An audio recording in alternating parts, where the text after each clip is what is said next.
sintonia, troca de experiências e um bate-papo descontraído sobre o espiritismo na sua manhã.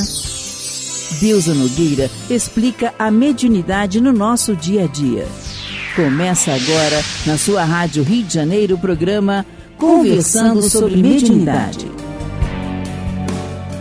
Queridos amigos ouvintes da Rádio Rio de Janeiro, Deusa Nogueira, conversando sobre mediunidade. Estamos dando continuidade ao estudo desse livro que já tenho tido notícias através do coração de vocês, ouvintes. O livro é precioso, que é No Mundo da Mediunidade. É um livro de Odilon Fernandes, através do médium Carlo Bacelli. E ele vem analisando carta de Paulo a Timóteo. E a gente sabe que Timóteo é aquele discípulo que Paulo tem como um filho muito querido, né? E que, é claro, para o filho, a gente quer a exemplificação, a gente quer o melhor. E para o filho espiritual, em que Paulo, como esse bandeirante do cristianismo, tanto trabalhou, ele queria, né, que Timóteo tivesse esse exercício da mediunidade e da melhor maneira possível.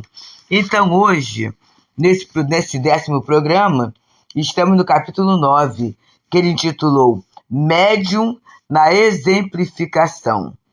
E é uma primeira epístola a Timóteo, capítulo 4, versículo 12, em que Paulo fala assim: ninguém despreze a tua mocidade. Pelo contrário, torna-te padrão dos fiéis na palavra, no procedimento, no amor, na fé e na pureza.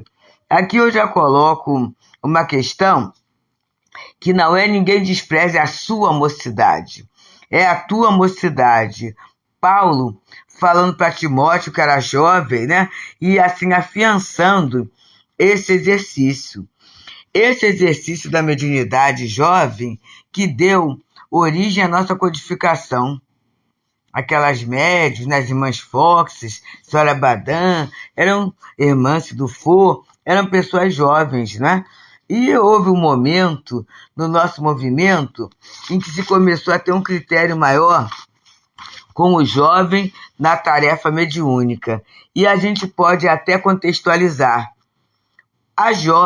O jovem, na época de Kardec, não tinha as demandas do jovem da atualidade.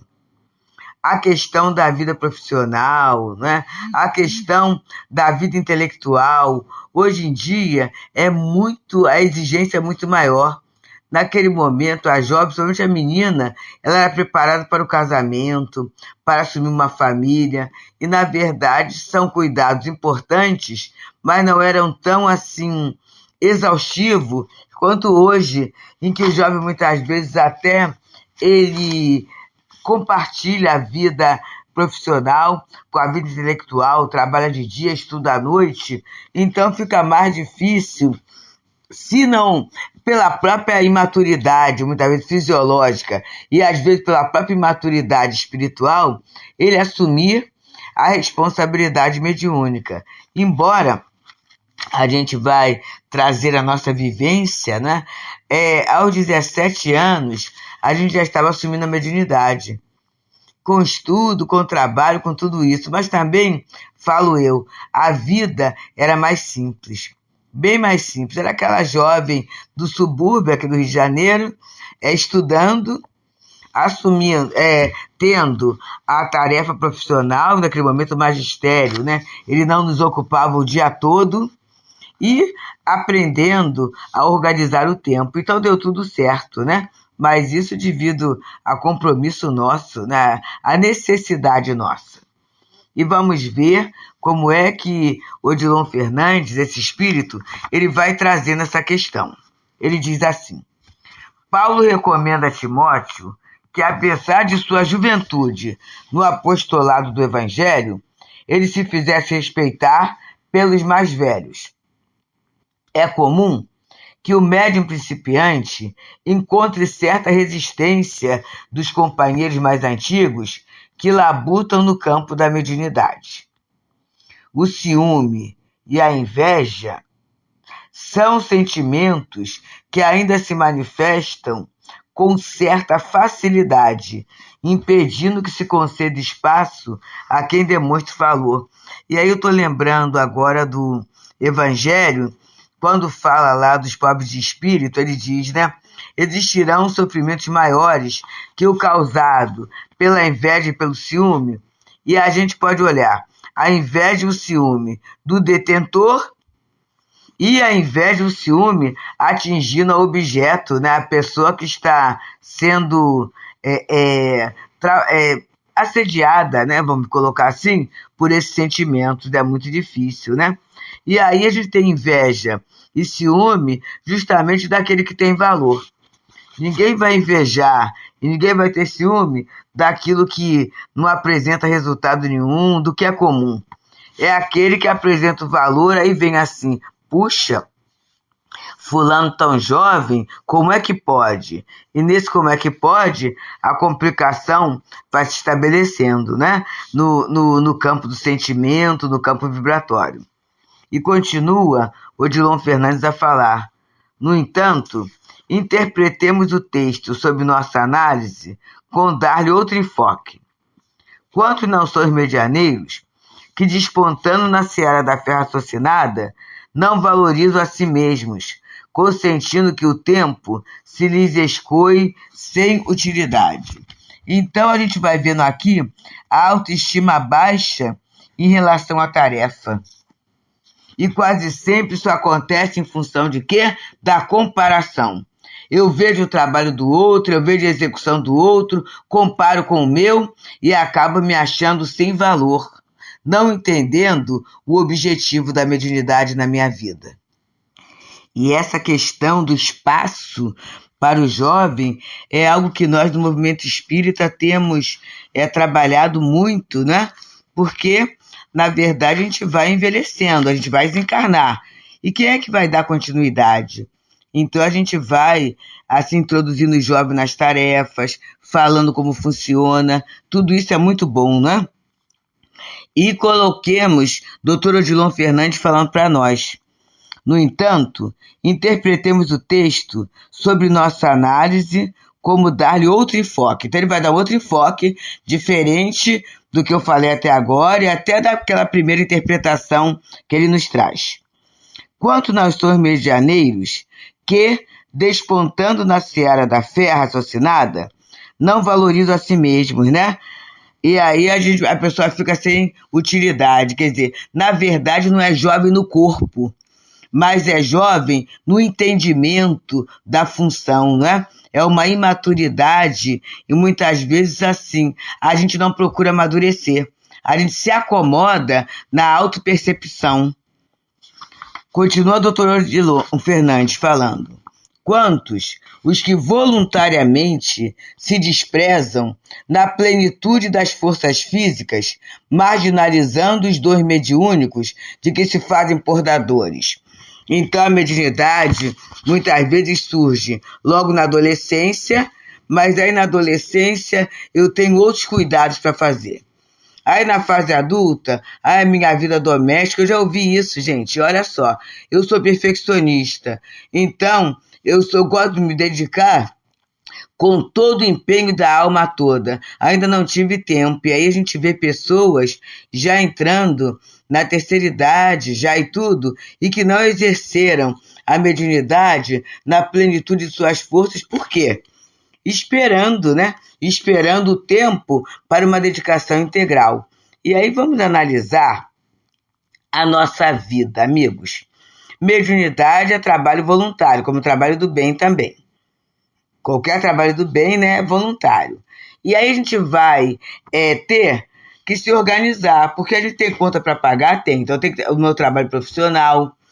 Tenho a vida doméstica, tenho a vida doméstica, também a dedicação à vida doméstica, ao cuidado dos filhos. Então, a gente tem a vida comum, e aí, para a minha dedicação à tarefa mediúnica, eu vou necessitar de organização.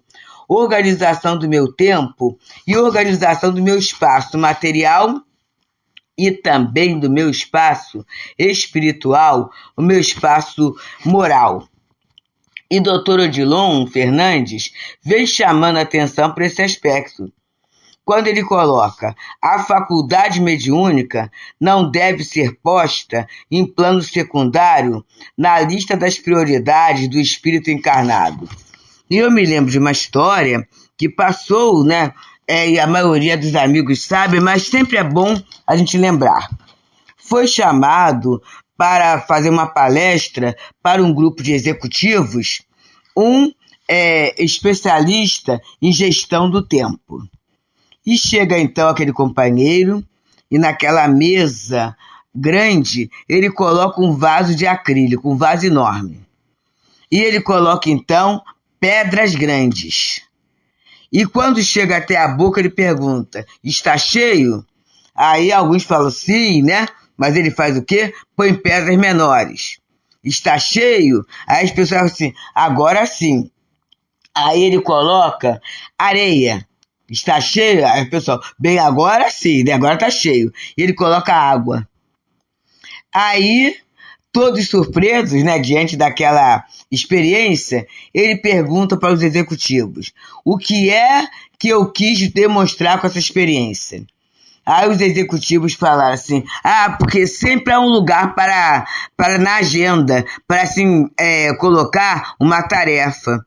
Ele falou assim: não, eu quis demonstrar que se a gente primeiro não colocar as pedras grandes, não vai ter espaço para elas depois.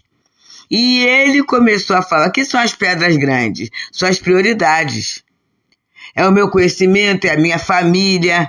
E ele colocou até atividades afetivas, né? Como a família, a convivência, a minha saúde.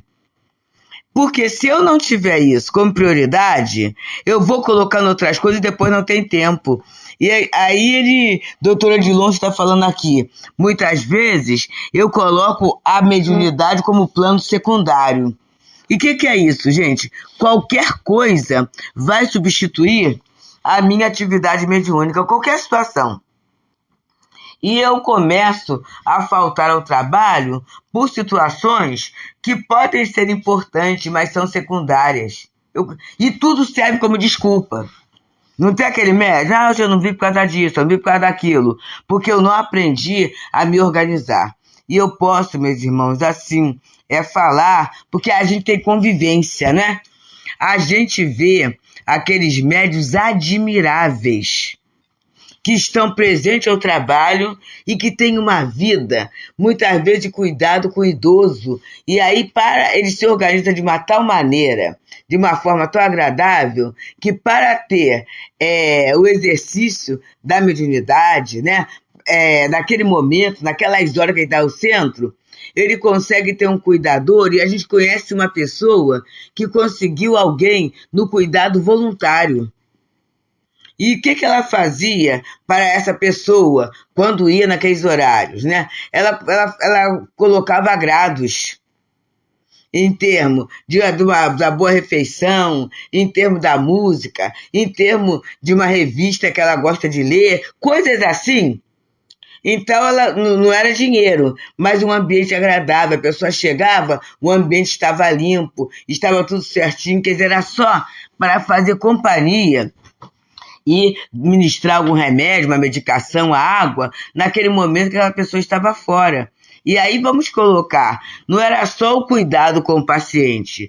Essa pessoa tinha o cuidado da vida doméstica, tinha outros filhos, tudo isso ajeitando. Outros amigos também em atividade profissional, abrindo mão, muitas vezes, do tempo daquela hora extra, diminuindo um pouco o ganho. Mas aí alguém fala assim: mas aí como é que pagava as contas? A pessoa foi aprender a como administrar a despesa. E começou, né, a economizar nisso, naquilo, coisas que não eram tão importantes, mas que diminuiriam, e assim ela teve. Então, gente, essa questão da administração, ela é fundamental quando a gente pensa em mediunidade. O meu preparo, né? Como é que eu faço para me preparar para o trabalho mediúnico? No dia. Muitas vezes acordando um pouco mais cedo, ou na véspera dormindo um pouco mais tarde, para a minha leitura, para a preparação de um estudo. tudo isso. Então, Odilon Fernandes fala, né, que a gente não deve colocar em plano secundário na lista das prioridades do espírito encarnado. Observa só, ele não diz que é a última, que é a única, mas é uma atividade essencial, porque nós nos comprometemos. Ninguém reencarna como médium que não saiba que tem compromisso com o exercício mediúnico. No plano espiritual, é feito o acerto e é feito também as condições. Então, é como se eu desse a minha palavra, e é pior, né, gente? Eu não dou a minha palavra perante o outro, mas é a palavra em função de mim mesma. E depois eu tenho que cumprir a minha palavra. Continua Odilon Fernandes a nos falar aqui, nessa página belíssima do livro No Mundo da Mediunidade, em que ele coloca médium na exemplificação, e ele vai dar uma visão da primeira epístola de Paulo a Timóteo, capítulo 4, versículo 12, em que Paulo escreveu assim: ninguém despreze a tua mocidade, pelo contrário, torna-te padrão dos fiéis na palavra, no procedimento, no amor, na fé e na pureza. E continua Odilon nos falando assim: infelizmente, devido ao seu status social ou aos seus negócios lucrativos, muitos medianeiros chegam, inclusive, a esconder a sua condição de sensitivos, porque o exercício da mediunidade lhes solicitaria uma certa renúncia e disciplina. Foge ao testemunho da fé, ignorando os pesados compromissos kármicos assumidos para o futuro. É isso, né, gente? E kármico em relação a causa e efeito, né? Se eu tenho um compromisso e não cumpro o compromisso, eu estou adiando o trabalho para o futuro. É esta a posição em qualquer situação. Eu brincava ontem, e o programa gravado, com um grupo de jovens, né, de amigos, que vieram aqui do Tereza, e a gente almoçou junto para depois ir para a tarefa do Tereza. E aí nós conversávamos quanto a essa situação, né? A minha avó, ela falava assim: trabalho adiado é trabalho dobrado. Então, alguns hábitos, né? Não dormir com louça na pia, né? E aí é chato lavar às vezes a louça de noite, mas no dia seguinte acordar com uma pia organizada, uma cozinha organizada, é uma delícia, né? Só fazer o que tem que se fazer. E aí uma outra questão que eu vi vovó fazendo, minha avó materna, e era muito engraçado. Tinha festa, aí acabava a festa. Aí estava ela, né, arrumando, colocando tudo no lugar, lavando as coisas. Aí ele falou assim: vó, deixa para amanhã, deixa, né? Aí eu falei assim: olha só, vão dormir vocês? Porque assim, se no dia seguinte da festa a gente encontra tudo desarrumado, tudo sujo, né? Aquele resto, aquelas coisas todas, a gente vai se arrepender de dar festa. Assim não. Acabou a festa, esteja tudo certinho, a gente vai ficar só com a lembrança da alegria da festa. Olha que interessante, gente. E aí eu estou falando aqui de compromisso adiado, né? Naquele momento, ela, como dona de casa, tinha o compromisso de manter a casa com higiene, né? A casa organizada em relação até à própria prole. Os filhos eram muitos. E ela se organizou assim, não adiou para o futuro. E por que eu cito o exemplo de vovó? Vovó hoje, né, é um dos espíritos protetores da nossa família, né? Um espírito que tem uma condição que quando ele estava encarnado, a gente não tinha essa noção. E tivemos a confirmação pelo nosso querido altivo, fundador do Leon Denis, numa mensagem que ela deu muito interessante, falando sobre o dever. E continua então Odilon Fernandes falando: Timóteo era um dos mais moços discípulos do Senhor, e no seu tempo, os jovens não possuíam credibilidade espiritual suficiente, junto aos que exibiam no corpo as muitas marcas de sua coragem e de seu desprendimento no apostolado cristão. Paulo convida o jovem amigo a provar, através da sua conduta e idealismo, de sua boa vontade e amor à causa, que quantos lhe negavam credibilidade estavam equivocados a seu respeito, porque nele as frivolidades e ilusões da proquidade não lhe desvirtuavam o caráter. Bem, e aqui a gente já começa a ver uma orientação para a gente. Existem jovens e jovens. Existem jovens até que estão muito entusiasmados, mas não estão propícios, com vontade, da renúncia e da disciplina. É uma questão. Mas existem jovens que estão jovens só no corpo, são espíritos mais amadurecidos. E aí, a esses, pode-se conferir a tarefa mediúnica, né? Eles vão entrar no estudo, eles vão entrar no treinamento, eles vão aprender como fazer, então, tranquilamente poderão. E aí, nesse momento, o diretor da tarefa mediúnica na casa tem que estar atento, tem que estar antenado com a direção espiritual da casa, tem que estar com a sua sensibilidade em prontidão. E Odilon Fernandes vai continuando assim. Em que pese as suas lutas íntimas, o médium espírita, seja qual for a época em que se apresente para o serviço do Senhor, deve esmerar-se para tornar-se o padrão dos... Aí está entre aspas, tá? Padrão dos fiéis na palavra, no procedimento, no amor, na fé e na pureza. Então, o meu compromisso na mediunidade também vai se relacionar a um compromisso de conduta. Eu tenho contato com o bem, eu sou instrumento do bem, né? Quanto mais purificado eu apresentar o meu fluido, a minha intenção, mais fácil será auxiliar os espíritos na tarefa que eu tenho que fazer. Então ele fala, ó, na palavra, no procedimento, no amor, na fé, na pureza. E continua Odilon Fernandes a nos falar. Paulo, quando se converteu ao cristianismo, necessitou externar sua nova condição de vida nas muitas privações que se impôs aos companheiros de ideal que, no primeiro momento, duvidavam da sinceridade dos seus propósitos. Lembram, meus amigos, que Paulo, né, ele lançou aquela grande perseguição aos cristãos. Quando ele se converte, há uma dúvida. Será que é isso mesmo? Será que é uma estratégia? Será que é verdade? E ele, através da vida, ele provou que ele era cristão, através da sua vida. E continua o nosso doutor Odilon a falar para a gente. Interessante ainda constatarmos, continua Odilon, em nossos estudos, que a chamada técnica mediúnica, envolvendo os meandros da sintonia mental, em nenhum instante preocupa o grande missivista, que em suas orientações às comunidades cristãs enfatiza a importância da moral evangélica.